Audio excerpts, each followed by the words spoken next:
Hello friend, welcome to my YouTube channel. तो दोस्तों, आप सभी का हमारे यूट्यूब चैनल में एक बार फिर से स्वागत है। जहां दोस्तों आज की वीडियो में हम आपको पढ़ाने वाले हैं प्राचीन इतिहास का बहुत ही महत्वपूर्ण टॉपिक है सिंधु सभ्यता, जिससे कि सभी कॉम्पिटिटिव एग्जाम में क्वेश्चन देखने को मिलते हैं। अगर आप ये हमारा वीडियो यूट्यूब पे देख रहे हैं तो हमारे चैनल को सब्सक्राइब करें, और फेसबुक पे देख रहे हैं तो हमें फॉलो करें। तो सबसे पहले हम बात करेंगे सिंधु सभ्यता की खोज कैसे हुई।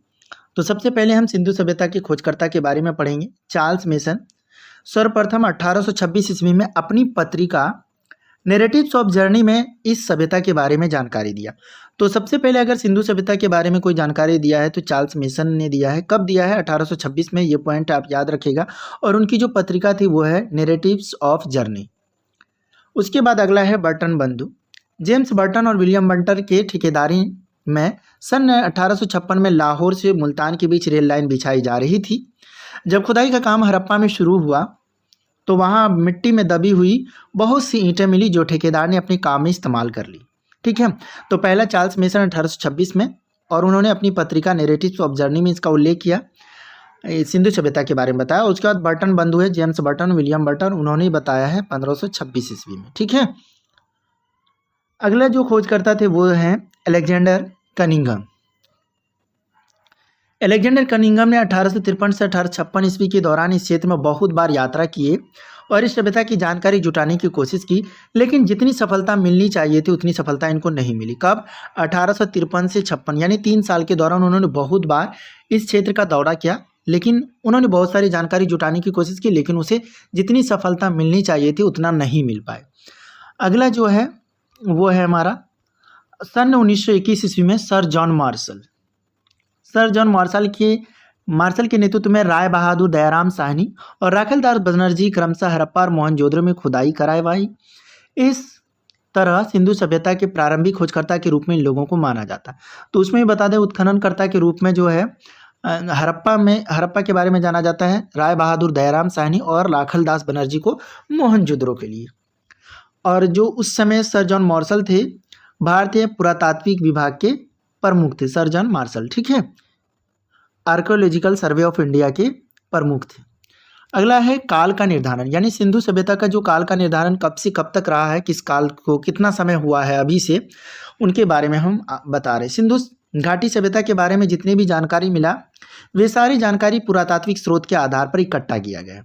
इस सभ्यता के बारे में कोई लिखित जानकारी उपलब्ध नहीं है, इसलिए अलग अलग खोजकर्ता अलग अलग काल निर्धारण करते हैं। इसके बारे में कोई लिखित जानकारी रहती, कोई लिपि रहता तो पता चलता है, क्योंकि वो जो लिखावट है वो चित्रात्मक रूप से। ठीक है। तो बता दें कि सर्वप्रथम सर जॉन मार्शल के द्वारा सन 1931 में सिंधु सभ्यता की स्थिति 3250 से 2750 ईस्वी पूर्व निर्धारित की गई। सबसे पहले सर जॉन मार्शल के द्वारा किया गया 1931 में, जिसमें उन्होंने बताया कि सिंधु सभ्यता का जो काल था वो 3250 से 2750 ईस्वी पूर्व निर्धारित किया गया। उनके बाद हम बात कर रहे हैं C14 यानी कार्बन 14 पद्धति के अनुसार सिंधु सभ्यता की तिथि जो है वो 2300 से 1750 ईस्वी पूर्व मानी गई। इस तिथि को भारतीय विज्ञान के इतिहासकार DP अग्रवाल के द्वारा मान्यता दी गई। जो भारतीय विज्ञान के इतिहासकार DP अग्रवाल, उन्होंने कार्बन 14 पद्धति के अनुसार जो 2300 से 1750 ईस्वी पूर्व है सिंधु सभ्यता के काल को माना गया, तो उसको उन्होंने मान्यता दी। लेकिन बात करते हैं मुख्यतः सिंधु सभ्यता जो है 2500 से 1750 ईस्वी पूर्व को सिंधु सभ्यता की स्टैंडर्ड तिथि मानी जाती है। कहीं पे भी अगर आप स्टैंडर्ड लेंगे तो वो है 2500 से 1750 ईस्वी पूर्व। ठीक है। तो आप काल का निर्धारण समझ सकते हैं, 2500 से 1750 ईस्वी पूर्व सिंधु सभ्यता। ठीक है। अगला अब हम बात करेंगे नामांकन, यानी सिंधु सभ्यता नाम कैसे पड़ा। इस सभ्यता के जितने भी प्रारंभिक स्थल थे वो सिंधु घाटी और उसकी सहायक नदियों के आसपास खोजा गया। तो इस सभ्यता के जितने भी प्रारंभिक शुरू में जो भी स्थल खोजे गए थे वो या तो सिंधु नदी के किनारे थे या फिर उनकी सहायक नदियों की, इसलिए इस सभ्यता को सिंधु सभ्यता कहते हैं। बाद में यह भी देखा गया कि सरस्वती नदी के किनारे भी इस सभ्यता के बहुत सारे स्थल पाए गए, इसलिए इस सभ्यता को सिंधु सरस्वती सभ्यता भी कहते हैं। सबसे पहले सिंधु घाटी सभ्यता उनकी सहायक नदियों के आसपास खोजा गया जो प्रारंभिक स्थल थे। बाद में यह भी देखा गया कि इस सभ्यता के कुछ स्थल जो है वो सरस्वती नदी के किनारे, तो बाद में इसका नाम कर दिया सिंधु सरस्वती सभ्यता। सर्वप्रथम 1921 में दयाराम साहनी के नेतृत्व में हड़प्पा में खुदाई की गई और इस सभ्यता के बारे में जानकारी प्राप्त की गई, इसलिए इस सभ्यता को हड़प्पा सभ्यता भी कहते हैं। तो हड़प्पा सभ्यता किस तरह कहते हैं? 1921 ईस्वी में दयाराम सहनी के द्वारा हड़प्पा में खुदाई की गई, उससे इनका नाम हड़प्पा सभ्यता पड़ गया। ठीक है, तो 3 नाम, सिंधु सभ्यता, सिंधु नदी के आसपास प्रारंभिक शहर पाए गए इसलिए। उसके बाद सिंधु सरस्वती, तो सरस्वती नदी के आसपास भी सभ्यता पाई गई। और फिर है 1921 में दयाराम सहनी के द्वारा हड़प्पा की खुदाई की गई, इसलिए इनका नाम हड़प्पा सभ्यता पड़ा। अब है निर्माता। विदेशी इतिहासकार sir John Marshall, Wheeler, Gordon Childe इत्यादि के अनुसार सिंधु सभ्यता के निर्माता सुमेरियन सभ्यता के लोग थे। मतलब सिंधु सभ्यता का जो निर्माण हुआ था वो कौन लोग थे? सुमेरियन सभ्यता के लोग थे। जबकि राखल दास बनर्जी, जिन्होंने मोहनजोदड़ो के उत्खनन करता है यानी खोज करता है, उनका मानना है कि सिंधु सभ्यता के निर्माता द्रविड़ लोग थे। ठीक है, सर जॉन मार्शल और हिविलर, गार्डन चाइल्ड के द्वारा सुमेरियन सभ्यता के लोग इनका निर्माण किया था, जबकि राखल दास बनर्जी के अनुसार सिंधु सभ्यता के निर्माता द्रविड़ लोग थे। अगला है सिंधु सभ्यता की विशेषता क्या थी? नगर की जितनी विशेषताएं होती वे सारी विशेषताएं सिंधु घाटी सभ्यता में मौजूद था। मतलब एक शहर की जो विशेषताएं होती है, एक बड़े अच्छे सुसज्जित शहर की जो विशेषताएं, वो सारी विशेषताएं सिंधु घाटी सभ्यता में मौजूद था, इसलिए सिंधु घाटी सभ्यता एक नगरीय सभ्यता थी। तो अगर पूछेगा सिंधु घाटी सभ्यता किस प्रकार की सभ्यता थी? नगरीय, ग्रामीण नहीं थी। सिंधु सभ्यता के लोग कांस्य यानी टीन और तांबा का प्रयोग करते थे, इसलिए इसे कांस्य युगीन सभ्यता भी कहते हैं। तो कांस्य युगीन सभ्यता भी कहा जाता है। सिंधु सभ्यता के लिखित साक्ष्य मौजूद हैं, लेकिन उनको अभी तक पढ़ा नहीं गया क्योंकि ये चित्रात्मक रूप से लिखा है, इसलिए सिंधु सभ्यता को आद्य ऐतिहासिक सभ्यता भी कहा जाता है क्योंकि ये पढ़ा नहीं गया। हालांकि लिखित साक्ष्य है लेकिन इनको पढ़ा नहीं गया। अगला है, इस सभ्यता की खुदाई से कोई भी ऐसा औजार नहीं मिला जो युद्ध में इस्तेमाल किया जाता है, इसलिए यह अनुमान लगाया जाता है कि यहाँ के लोग बहुत शांति से रहते हैं। अतः सिंधु सभ्यता एक शांतिपूर्ण सभ्यता थी, शांति प्रिय थी, क्योंकि वहाँ पे कोई भी औजार नहीं मिला जिससे ये पता लगाया जा सके या अनुमान लगाया जा सकता है कि वहाँ के लोग जो है युद्ध करते थे। तो कोई औजार नहीं मिला, इसलिए इस शांति प्रिय सभ्यता कहा जाता है। सिंधु सभ्यता को एक व्यापार प्रधान सभ्यता के रूप में जाना जाता है, क्योंकि सिंधु सभ्यता में रहने वाले लोग जो है व्यापार करते थे। ठीक है, अगला है, सिंधु घाटी सभ्यता के क्षेत्र बहुत ही अधिक है, इसलिए इसे विस्तृत सभ्यता के नाम से भी जाना जाता है। इनका क्षेत्र जो था सीमित नहीं था, बहुत दूर तक फैला हुआ था, क्योंकि ये भारत, पाकिस्तान और अफगानिस्तान तक था। अगला हम महत्वपूर्ण जानकारी बता रहे सिंधु घाटी की। सिंधु घाटी की अन्य महत्वपूर्ण जानकारी है, हिलर ने हड़प्पा को सुमेरियन सभ्यता को उपनिवेश कहा था। जॉन मार्शल ने सबसे पहले सिंधु घाटी शब्द का प्रयोग किया, जॉन मार्शल, ठीक है, जिसके नेतृत्व में खुदाई शुरू हुई थी, जो कि पुरातत्व विभाग के प्रमुख थे। सिंधु सभ्यता की लिपि चित्रात्मक है, यह लिपि दाईं से बाईं ओर लिखी गई है। कैसी लिपि है? चित्रात्मक है, और यह लिखी जो गई है दाईं से बाईं तरफ। सिंधु सभ्यता की जो फसलें हैं, मुख्य फसलें, वो क्या है? गेहूँ और जौ थी सिंधु सभ्यता की जो फसलें थी। अब ये बता दें कि सिंधु सभ्यता का विस्तार जो था कहाँ कहाँ तक था।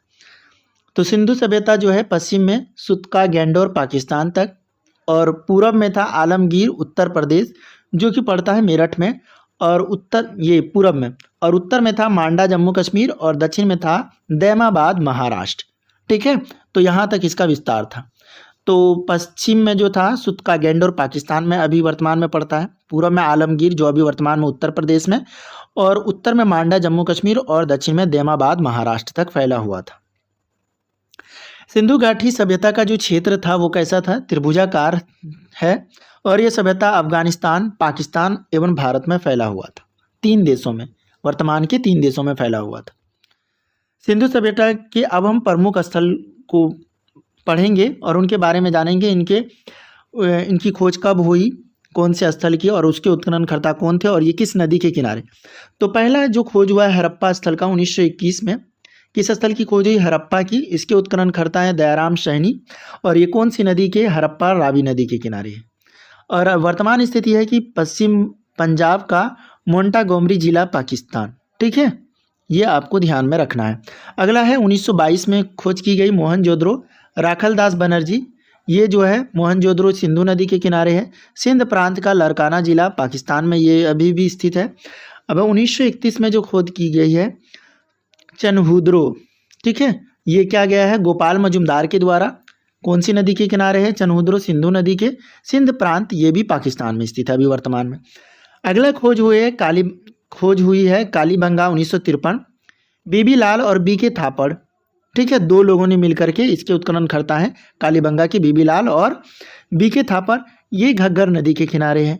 राजस्थान का हनुमानगढ़ जिला, भारत। अभी वर्तमान में ये राजस्थान का जो हनुमानगढ़ जिला है वहाँ पे स्थित था ये कालीबंगा। इनकी खोज बीबी लाल और बीके थापर ने किया था। कौन सी नदी के किनारे बसा हुआ ये? घग्गर नदी के। अगला है 1953 में खोज किया गया कोट दीजी। इसकी उत्खननकर्ता है फजल अहमद। कौन सी नदी? सिंधु नदी। और ये वर्तमान में सिंध प्रांत का खैरपुर पाकिस्तान में। ठीक है, तो हड़प्पा भी पाकिस्तान में, मोहनजोदड़ो भी पाकिस्तान में है वर्तमान में, और चुनौदरो भी पाकिस्तान में। जबकि कालीबंगा जो है वो भारत के राजस्थान के हनुमानगढ़ जिला में है, और कोट दीजी भी जो है ये सिंध के पाकिस्तान में। ठीक है, अगला जो और भी जो क्षेत्र है उनके बारे में हम आपको बता देते हैं। तो रंगपुर जो है 1953-54 में इसकी खोज की गई। रंगनाथ राव। और ये कौन सी नदी के? मादर नदी के, गुजरात का कठियावाड़ क्षेत्र, भारत। अगला है रोपड़। यज्ञदत्त शर्मा। सतलज नदी के किनारे बसा हुआ पंजाब का रोपड़ जिला, भारत। ठीक है, ये सब भारत का। और 1955 से 63 के बीच में लोथल, रंगनाथ, भोगवा, गुजरात, अहमदाबाद जिला, भारत। ठीक है, तो लोथल जो है अहमदाबाद जिला, ये भारत। अगला है आलमगीरपुर। 1958 में इसकी खोज की यज्ञदत्त शर्मा। हिंडन नदी के किनारे उत्तर प्रदेश का मेरठ जिला, भारत है। और 1976 में बनावली। रविंद्र सिंह बिष्ट। कौन सी नदी? रंगोई नदी, हरियाणा का हिसार जिला। तो बनावली जो है वो हरियाणा में है। और धौलवीरा जो है रविंद्र सिंह बिष्ट कब क्या था खोज? 1990 से 91 में। मनहर व मानसर, गुजरात का कच्छ जिला। ठीक है, तो धौलवीरा भी कहाँ पे है? लोथल भी गुजरात में है और धौलवीरा भी गुजरात में है। अगला अब हम बात करेंगे हड़प्पा। एक एक करके सभी जो उत्खनन स्थल है उनके बारे में। हड़प्पा पाकिस्तान के पंजाब प्रांत के मोंटगोमरी जिले के रावी नदी के तट पर स्थित है। हड़प्पा सभ्यता का विस्तार त्रिभुजाकार था। इस सभ्यता का नगर नियोजन आयताकार रूप में किया गया। स्वास्तिक चिन्ह का साक्ष्य हड़प्पा सभ्यता से प्राप्त हुआ। स्वास्तिक चिन्ह का जो साक्ष्य जो है वो हड़प्पा सभ्यता से प्राप्त हुआ। हड़प्पा सभ्यता में मोहरों का प्रयोग होता था जिस पर श्रृंगी पशु का चित्र होता था। हड़प्पा में किसका? मोहर का प्रयोग होता था जिस पर कौन से पक्षी रहते थे? श्रृंगी पशु रहते थे, पक्षी नहीं पशु। हड़प्पा सभ्यता का सर्वाधिक स्थल गुजरात में खोजे गए थे, ये आपको ध्यान में रखना है। अगला है मोहनजोदड़ो। ये भी पाकिस्तान। मोहनजोदड़ो का शाब्दिक अर्थ मुर्दों का टीला होता है। नर्तकी की एक कांस्य मूर्ति मोहनजोदड़ो से प्राप्त हुई। सिंधु सभ्यता की सबसे बड़ी इमारत अन्नागार मोहनजोदड़ो से प्राप्त हुई। स्नानगार होगा, ठीक है, सबसे बड़ी इमारत। मोहनजोदड़ो से प्राप्त विरहित स्नानगार एक प्रमुख स्मारक है जिसके मध्य में स्थित स्नान कुंड 11.88 मीटर लंबा विरहित स्नानगार है, जिसकी लंबाई कितना है? 11.88 मीटर लंबा और 7.01 मीटर चौड़ा और 2.43 मीटर गहरा। तो ध्यान रखना है, जो स्नानगार है उसकी लंबाई जो है 11.88, चौड़ाई 7.01 और गहराई जो है 2.43। मोहनजोदड़ो से प्राप्त एक सील पर 3 प्रमुख देवता पशुपति की मूर्ति मिली है। मोहनजोदड़ो से जो प्राप्त हुआ एक सील, उस पर कितने देवता? 3 देवता हैं, 3 मुख वाले देवता, यानी पशुपति की मूर्ति है जिसके चारों ओर भैंसा, गेंडा, चीता, हाथी विराजमान है। एक तरफ भैंसा है, दूसरी तरफ गेंडा और चीता और हाथी, चारों तरफ मतलब 4 जानवर, भैंसा, गेंडा, चीता, हाथी, पशुपति की। अगला जो है हमारा मोहनजोदड़ो नामक नगर पाकिस्तान के सिंध प्रांत के लरकाना जिले में है। मोहनजोदड़ो कहाँ पे है? पाकिस्तान की सिंध प्रांत, सिंधु नदी के किनारे, दाहिने किनारे पर लगभग 5 किलोमीटर क्षेत्र में फैला हुआ है। अब अगला कालीबंगा।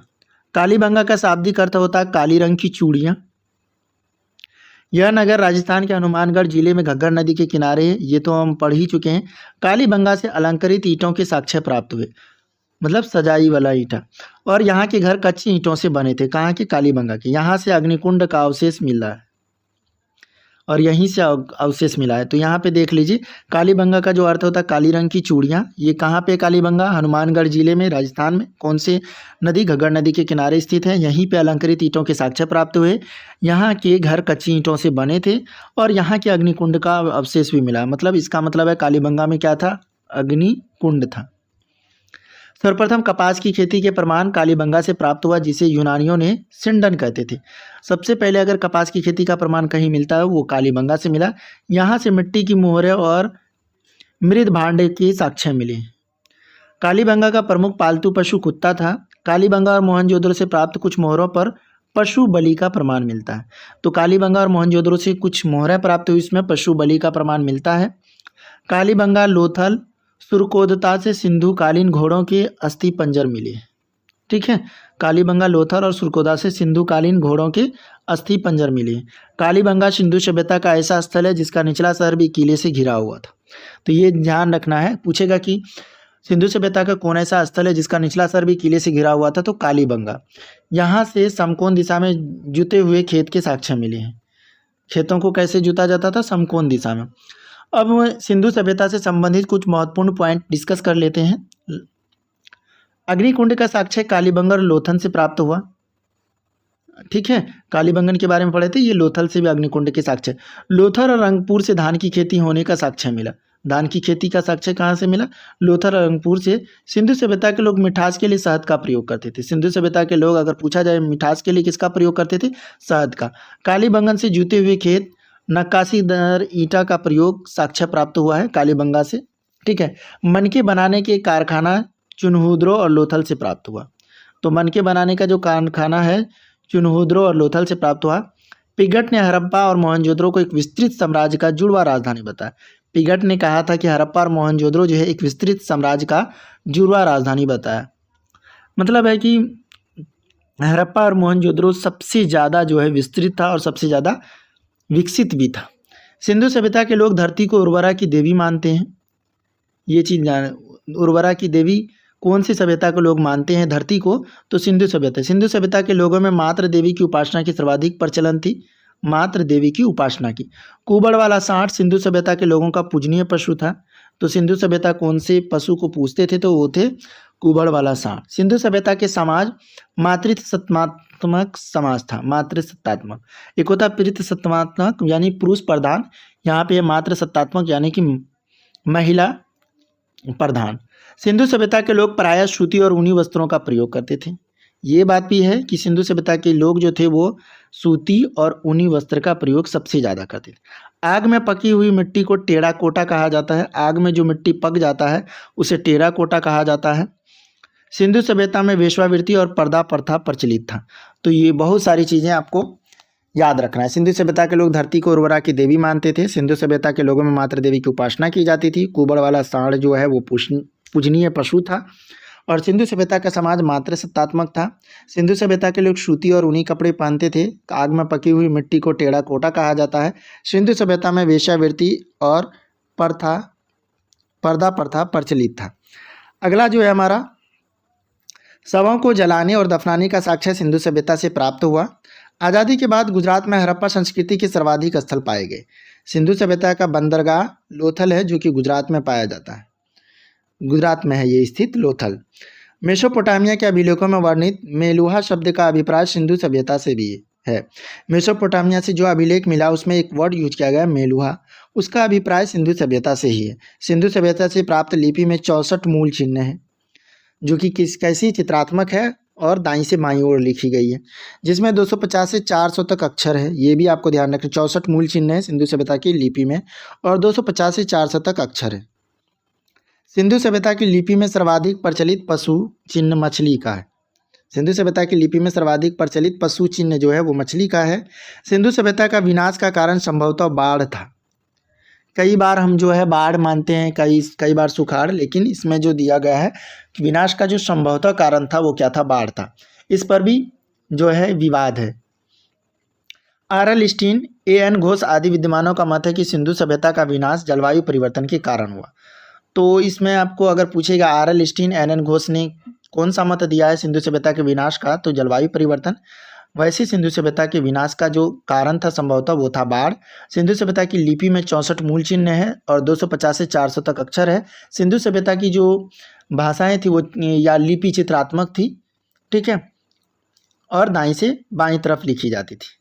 तो दोस्तों ये थी सिंधु सभ्यता को लेकर के बहुत ही इंपॉर्टेंट नोट्स था जो हमने आपको पढ़ाया है। आई होप आपको ये वीडियो पसंद आया होगा। अगर वीडियो पसंद आया तो इस वीडियो को लाइक कीजिए और अपने दोस्तों के साथ शेयर कीजिए। और जी हाँ दोस्तों, अभी तक चैनल को सब्सक्राइब नहीं किया है तो सब्सक्राइब कीजिए। तो दोस्तों अगले वीडियो में हम यही सिंधु सभ्यता से जुड़े हुए क्वेश्चंस कराएंगे जो कि बहुत सारे अलग अलग कॉम्पिटिटिव एग्जाम में पूछे गए हैं। तो दोस्तों मिलते हैं अगले वीडियो में। Thank you, bye.